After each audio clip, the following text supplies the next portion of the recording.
Exactly. Let's get into those NFL headlines, folks. And we'll start things off with the ongoing investigation here with Ruben Foster. Now, Tom, a hearing is set for tomorrow, and what is going to go down is essentially the following. So the ex-girlfriend of Foster is reportedly going to testify that she sustained injuries from a fight with another woman.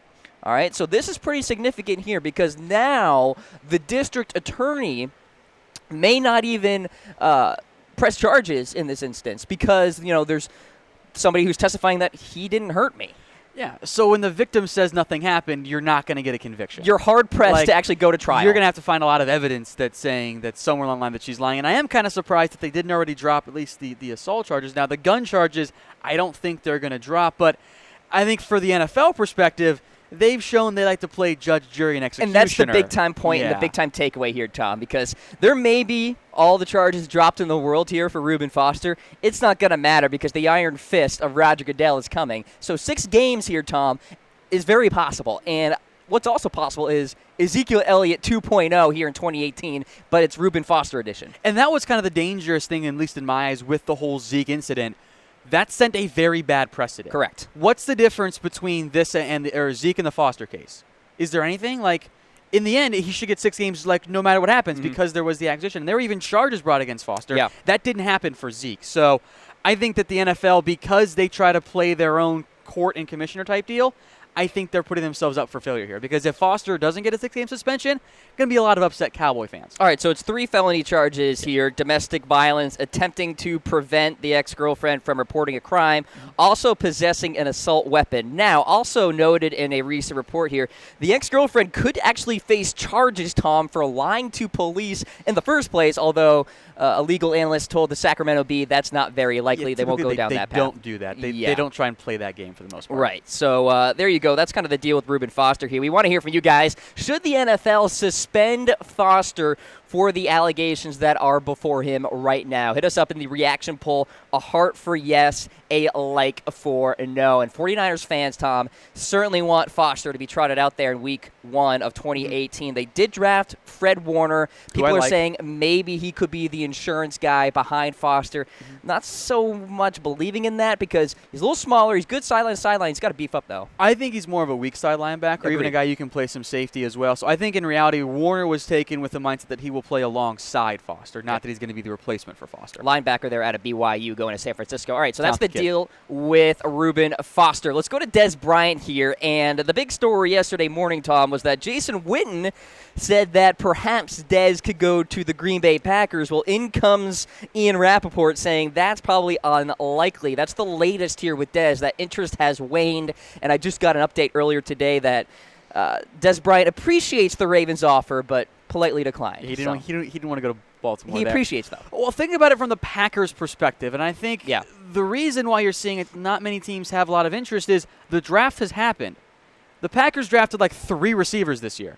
So are you going to bring in Dez Bryant on top of that? Now, I think Dez would be a good fit for Green Bay. I think he and Aaron Rodgers would be absolutely incredible in the red zone because those two would have the back shoulder fade connection that Dez and Dak never really had. But I think a lot of the teams out there, Packers, and maybe even the Saints as well, they drafted a receiver. They don't necessarily have the space in that receiving room to go bring in a big guy like Dez Bryant. Now, he'll sign, but I just don't know where he's going to end up. And the theory was you had to wait to the post-draft era for Dez Bryant to sign somewhere, and here we are still waiting for any shred of interest from any team out there. Now, we also have my top 5 destinations that I've shown on the show before. We'll get that up for you guys as well. Be sure to let us know what you think about Dez Bryant. Where should he go? I'm thinking New England makes some sense. I really like the Colts as a destination. I actually put the Packers inside my top 5 as well. I've got the Texans there as another option. I actually took the 49ers out of my list now, folks. I just don't think it makes too much sense. But there is a need there for Dez Bryant. He can certainly contribute to a couple of these teams here. In fact, a lot of these teams. Seattle's another one that I want to point to. I think just from a need perspective, I think the Colts make a lot of sense because they've got T.Y. Hilton and Ryan Grant. Dez would instantly be that number 2 receiver in that locker room. So what about Seattle, though? They showed interest in Brandon Marshall. And if Brandon Marshall gets signed before Dez Bryant, I don't really know what's going on. I'm going to lose it if that happens. I mean, we've seen the same thing with the safety market, though. Correct. So markets are just kind of weird at times. So Dez will sign. I'll throw out the Saints as well. I know that they brought in Cam Meredith. I know that they drafted Traquan Smith out of UCF. But I think Dez be the number 2. You can have Meredith be your 3rd or 4th and let Ted Ginn be your deep threat. I think that's okay, and I think from the red zone perspective, it'd be a good fit for the Saints as well. Texans would be an interesting one. DeAndre Hopkins, I've said on my show before, has gone to Twitter. Yes. Picture of Dez Bryant in the 88. It's interesting. You see a lot of players on both offense and defense say Dez still has it, but I don't think front office guys feel the exact same way. Yeah, so a little disconnect there. Let us know what you guys think about Dez Bryant here as that story continues to develop here. Not going back to the Cowboys, by the way. No, yeah, we can write that off. And by the way, Jason Witten has ruled out any Jay Cutler type of coming out of retirement or anything like that. Got an update on that earlier today as well. So there you go. Dez Bryant still looking for a team out there across the NFL. Let's get to the next headline here. And Jaire Alexander has officially signed with the Green Bay Packers here. And Tom, I have been notoriously vocal about not being a big fan of the Packers going CB to start. But you know what? It's wearing on me because I'm not a big fan of Quentin Rawlings and Kevin King. At least Kevin King is a little younger. It's time to develop. But I've known Q for a few years. He and I went to Miami together. I've known him pretty well. I was the one who actually broke the story that he was going to move from basketball to football. Oh, there you go. He just hasn't been very good. He showed a lot of promise in year 1, and he's battled injuries since then. I would not be surprised if Q is one of those surprise cuts or a potential trade bait during the preseason and even early on in the regular season. I would not be surprised if he goes somewhere else because Alexander can play that slot corner role, and when you put Kevin King and Josh Jackson on the outside, that's kind of where I think Alexander ends up playing in the end. Josh Jackson, I think, is going to be a fun kid to watch as well. And you look at Alexander's career at Louisville over 3 seasons, 77 tackles, 7 interceptions, 15 passes defended, and an forced fumble there. And look, the Packers' pass defense was not very good, ranked 23rd last year, and faced its fair share of injuries too, so we got to point that out as well. But good front 7 for Green Bay. I like Mike Daniels. I like Clay Matthews. I like what they have there on that front line. And Aaron Rodgers coming back. I mean, there could be this idea that maybe the Packers are flying under the radar a little bit. I mean, heck, in my first power rankings, I didn't have them in my top 10. Okay, well, then you just undersold them in a big Maybe way. I'm just a moron. With Aaron there, you can't not put him in your top 10. So you, sir, were wrong on that one. But they are now. There's always going to be hype around Green Bay, I think, just because of Aaron Rodgers and what he brings to a team. All right, so that's the deal with Jaire Alexander. They're now a member of the Green Bay Packers. So this just developed earlier today, and it's about, well, actually, this is from yesterday. Ajayi, no, I'm sorry. We're going to Dave Tepper here becoming Panthers. the next Panthers owner. Yeah, so this happened this morning. And the report was yesterday that he was going to go ahead and buy the Panthers. Now, this morning, it is official here. So, hedge fund manager expected to pay upwards of $2.2 billion to $2.3 billion. That's a lot of money. Tom, do you have that in your back pocket? If you get rid of the billion, yeah. I got $2.20 in my pocket. So, good news for Carolina fans out there. No changes to the GM, coach, starting quarterback, anything like that. They're going to stay in Carolina, so he says. So this actually has to be approved by the NFL owners later this month in May. The owners are going to meet in Atlanta, Tom, to talk about a few things that includes the voting on this. It'll happen. Look, this is has a minority stake in the Steelers. They're keeping it in-house. That's what they're doing here. They're allowing a lesser owner to come up and become a full-time owner. This will get approved. Plus, it's $2.2 billion. So, just think you're Jerry Richardson. You were forced to sell, and you net over $2 billion. That's a good day. That's, I think. Obviously you don't ever want to give up your team if you're an NFL owner, but that's a lot of money right there. Jerry Richardson faced his fair share of controversy, allegations. Like, is it even really that much of a punishment? Yeah, obviously not. You just got $2.2 billion. Yeah, for having a hostile environment, shall we say, there in Carolina. So we'll see. Dave Tepper. It's official, according to the Carolina Panthers. They have announced it, so there you go. Let's get to the next storyline here, and it's about Christian Kirk getting arrested back in February. Everybody knew about it except the public and the media. So basically the NFL insiders, the scouts, all that stuff. So the deal is Kirk was arrested because he and some friends were allegedly throwing rocks at cars as they were leaving another PGA Tour event, the Waste Management Phoenix Open. Which is kind of just one big party. This is like a high school kind of thing, like worse than egging because you're throwing rocks. Like, this is just a severe lack of maturity, and that's what maybe concerns me the most is that, why are you throwing rocks at cars? Yeah. Why would you spend your time doing that? It's just such a waste of time there. So what surprised me the most, Cam, is that no one heard about this. And it's 2018, Tom. Yeah. How are we not hearing about this? That's what surprised me, and I guess it's because he was outside of Texas A&M, and the local media there wasn't paying attention. I don't think the local Arizona media was paying attention to who got arrested at the Phoenix Open. It's just weird that it comes out now because I'm sure what happened is local media, they did their background checks on all these players because teams apparently don't do that anymore. You got to wonder at the end of the day, is this even a story? Like, he's drafted, it's over, the team's new, but we didn't. I think it is. Here we are talking about it, though. Know. So that's why it's a story to me, because I think to me it's that we didn't know about it. Like, how did we not find out about this in advance? That's what's the surprising part to me. And it's how are you this immature? So they got Larry Fitz. They got J.J. Nelson there in Arizona. How do you see Christian Kirk fitting in that offense? I think he's the draft two. Analyst? Yeah. I think he's the number 2 right away for Arizona. I mean, I think he's a good route runner. He's not going to be a deep threat. He's going to be more of a Golden Tate type. I think you'll see him play outside potentially to start, but I think down the road his best fit is going to be as a slot receiver. In reality, he is the Larry Fitzgerald replacement who can play alongside him in the meantime. There you go. Christian Kirk arrested in February, and it didn't matter to the teams. But the story just came out a couple days ago for media members out there. Cam Rogers with you alongside Tom Downey. We are live here at the AT&T Byron Nelson, which will kickstart tomorrow, Tom. Jordan Spieth is in the field. Adam Scott is here as well. Sergio, the Masters champion from 2017. They'll get going at Trinity Forest Golf Club tomorrow and will end on Sunday. First time this event is playing on this course. We'll talk about the course later in the show, Tom. We'll go through our power rankings as well as our predictions at the end of the program. If you are here on site and you're watching on your phone or whatever and you see us walking around, be sure to say hi. And if you want an autograph, hey, we got you covered too. All right, let's go to the next. Ego. Let's go to the next story here. Randy Gregory. All right, so Tom, Dallas Cowboys expert here. So he's looking for a comeback. Reportedly had planned to file for reinstatement yesterday. No follow-up on that. It's been a year-long ban here for several violations of substance abuse issues here, and hasn't played a game since the 2016 finale. Technically under contract with the Dallas Cowboys. All the Cowboys faithful want to know what the deal is. What's the deal? I know a lot of people that talk to Gregory's camp have said it's going to happen soon. I kind of feel like soon is trademarked right now for the Randy Gregory because, he's going to apply in early May. When we got to May 7th, it's going to come the next week. When we got to May 10th, it'll come on Tuesday. Look, we're here on Wednesday, and he still hasn't applied. So I know that there is a mountain of paperwork. I mean, we're talking 2,000 pages worth of information there. Guys like Chris Carter have come out and supported Randy Gregory and have written letters to the NFL. I'm told there are celebrities involved in this backing of Randy Gregory. It's almost like a campaign. It is a campaign in reality. It's to get him back to the NFL. But at a certain point, like, you have that 60-day window when the commissioner is supposed to rule. We're getting closer and closer to being where it can be 60 days and we're already in training camp. We got like another 2 weeks before he really has to get that paperwork in.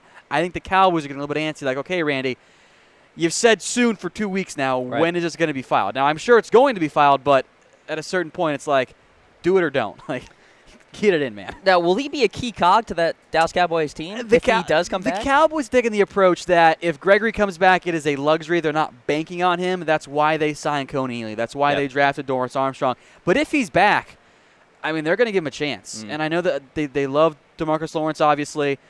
But outside of David Irving, they could really use another true pass rusher, especially off the edge. That's not Tyrone Crawford's best fit. If Gregory can come back, maybe it's just on third downs and bring an extra pass rush, that's going to be intriguing to the Cowboys. All right, that's one of the headlines here in today's NFL Headlines segment. Let's continue along here. All right, so Jay Ajayi is being sued for trashing a mansion. And this, Tom, brought us flashbacks to the situation with Johnny Manziel back in 2016 because he did the same thing. He trashed an L.A. mansion. So Ajayi is being sued for $25,000. All right, supposedly through 3 parties without owner's permission and shoved the owner in, quote, a menacing and threatening manner. So this isn't just the parents going away for the weekend, Tom, and you throwing a party. This is actually like somebody else. This is not Weekend at Bernie's. No. So Jay Ajayi is going through this situation here. Lawyers claim he didn't damage property or threaten the owner in any way. So it's a he said, she said type deal. By the way, this is the same owner who sued Beyonce for $25,000 back in 2010. So maybe he has a track record of suing. I don't know. don't trash other people's places. Yeah, that's a takeaway. This is kind of like Christian Kirk. Don't break things that aren't yours. Yeah. How hard is that, really? Kids, be safe with the partying. I mean, come on now. JHI, at least clean the place up. Right? I mean, it depends on how trashy it was. If we're talking about damage or if we're just talking about cups and whatnot, I don't know the specifics on this story. If it's $25,000, I feel like things were broken. Yeah, that's probably a fair assumption. Maybe again, a TV or something like that. It is a mansion, so good point. I don't know. So Ajayi at least says that he is innocent on the matter there. So we'll see what happens going forward with that. Just one of those interesting nuggets here on this Wednesday of the Cam Rogers Show. We got another story that has finally settled here, and it's about Eli Manning and the fraud lawsuit. He has reached a settlement, he and the Giants have, in regards to this. You remember this story, Tom? It kind of went away for a bit. I kind of feel like this is a bigger deal than has been made out to be. I think it's just it doesn't impact the game, but this is not okay. Frankly, I think there should be a bigger debate as to whether or not there should be some type of discipline. This is not okay. This is very much fraud, and it does fall within the CBA. If the commissioner wanted to drop the hammer on Eli Manning or the Giants, they could do that. Now, the conspiracy theorists out there will say no, they won't, because the Mayors and Goodell seem to get along well, and also the whole kicker incident with Josh Brown where he didn't face any suspension or had a one-game suspension for far more than Zeke did. So I just feel like this was this has been a bigger deal than we've all kind of accepted or realized in the process. Yeah, so he's accused of falsely passing off memorabilia as game-worn when it wasn't. And so this is almost something that you will hear out of, a college, an NCAA type thing. This is integrity to the game. Yeah. So it's all... Now, I think in reality, stuff that's practice worn and preseason stuff or just even practice stuff kind of ends up passing as game worn in reality. I think that was kind of the phrase used there, but I think it's a bigger deal. It's not a good look. It's a very bad look. Bad PR for Eli Manning. There's no doubt about that. Giants too. But this is no longer an issue, I guess, because they settled, and perhaps people could theorize that because they settled, maybe there's a shred of guilt there. But we'll see. I mean, that's what settling is, right? Yes, that is, I guess. Kind of my according mindset. to some people. Yeah. All right. DeAngelo Hall called it a career, ladies and gentlemen. One of the great corners with the Washington Redskins. He's 95% sure he is done with football. 95. You either are or you aren't, man. Hey, he's leaving 5% for a Brett Favre move. I love DeAngelo Hall. He's always been fun to me to watch. I like it when DeAndre Hopkins broke his ankles almost literally. He was not the same player the past couple of years. He has barely been able to play. He's been hurt. I think he'd be good in the front office or on TV. I think either way he'd be a good fit there. A great player outside of that very brief stint with the Raiders, which was a complete disaster. Yes. That was bad. That wasn't good. That was one of the worst moves the Raiders ever made because Hall was a gigantic. A good career. Not going to be a Hall of Famer, I don't think, but a good career for Hall. And I don't know what the 5% is for. Is he hoping that someone begs them to stay? Is that the plan there? I just don't get it. I kind of understand because maybe he's foreseeing the potentiality that there's an itch to go back and play. And there will be one. Yeah. It's tough. Natural. It's tough. I mean, this is something he's done his entire life. Play football. You don't want to give that up. I mean, for crying out loud, Kurt Warner looked into perhaps making a comeback. Remember that, huh? I think Hall has a better chance of playing than Kurt Warner. That has been my favorite story of the offseason so far. Because it created a whole new segment on this show. And then he tried to say it was a slow news day. Yeah, he did say that. Kurt, you can't say that. He's able to not pick it up. So DeAngelo Hall played in just 5 games last year, 3 games the year before, so dealt with his fair share of injuries to wrap up his career. But first-round pick by the Falcons in 2004 panned out pretty well, so he's calling it a career, all things considered there. So that's the deal with DeAngelo Hall. How about Aaron Donald? He's looking to get paid, folks, and it sounds like he's going to get paid. So the Rams are optimistic they will reach a deal with the star defensive tackle there, and I'll tell you what, he is the number 1 guy in the NFL that deserves to get paid more so than anybody else. He might be the best collective player in the National Football League. He is an elite guy. The disruption that he brings from the interior of the defensive line is unseen outside of him. I mean, J.J. Watt even is technically a 3-4 defensive end, but what Donald brings to the Rams is instrumental. I cannot wait to see him and Sue on the same team together. Oh, my God. But you better have a good guard-center combo, otherwise you're going to be in a big, big trouble there. It's interesting to me to see how this played out because he was not happy last year. And it was like, oh, man, are the Rams going to lose Aaron Donald? I think maybe the biggest thing for the Rams, they're good now. Right. And Donald now, that kind of winning cures a lot of ills. So for Donald and the Rams having success last year, and you would assume having success this year, you can get paid a lot of money, play for a good team, checks off both big boxes there. And GM Les Snead has been very confident in, despite all of the acquisitions and the transactions that have gone on with the Rams, he still knows that he can be able to pay Aaron Donald. I think the reality is you're going to see Aaron Donald be the highest paid player in the NFL, or among defensive players. Yes. He's not going to get quarterback money. Yes, of course. He's top-end quarterback money, but I think he'll pass the Von Miller contract. So you mentioned Ndamukong Suh and Aaron Donald and the front line that can create, but also Marcus Peters in that secondary, Aqib Talib, LaMarcus Joyner. Are you buying into the Rams here, Tom? Because I am. I mean, I am buying into it in the sense that I think they're going to be one of the top 5 teams in the NFL. I don't think I'm going to pick them to win the Super Bowl. I don't think so either. But I am buying that this is going to be one of the best teams in the NFL. Now, we've seen the dream teams in the past have issues. I think of the Eagles a couple years ago. They did not have a lot of success. But I think the Rams are in good shape, and I have always been a big fan of Sean McVay. I thought he was going to go to the Niners because John McVay had a long relationship there in San Francisco, but the Rams got a great coach, it seems. Rams are looking like a really good team. Year 2 is often tougher, though. Yeah. I'll make note of that as well. Yep, absolutely. Good division, though, as well in the NFC West, right? Yeah. The 49ers are looking pretty solid as well, and we'll see what the Seattle Seahawks can do, too. All right, folks, hit us up in the comments section here on Facebook Live and YouTube. You're watching the Cam Rogers Show, and it's not just Cam Rogers. It's Tom Downey here as well. We are live at the AT&T Byron Nelson. We're inside the media center right now, Tom. Today is the Pro-Am here at the tournament, and as well as we have a comment from Alex. Alex, appreciate you chiming in here. DeAngelo Hall not in the Hall of Fame. I hate this phrase because I don't like to typically use it, but I kind of think DeAngelo Hall is just in the Hall of Very Good. I agree. He's a really good player, but I don't think he's just doesn't have the numbers, the production, the elite level play across multiple years that you want to see out of a Hall of Famer. Good player, no doubt, and he's one of the better cornerback picks we've seen in many years because players bust, but I just don't think he's going to be in the Hall of Fame. So Alex, pick a city right outside of Canton, and that's where he should go. Hall of Cleveland, then. There you go.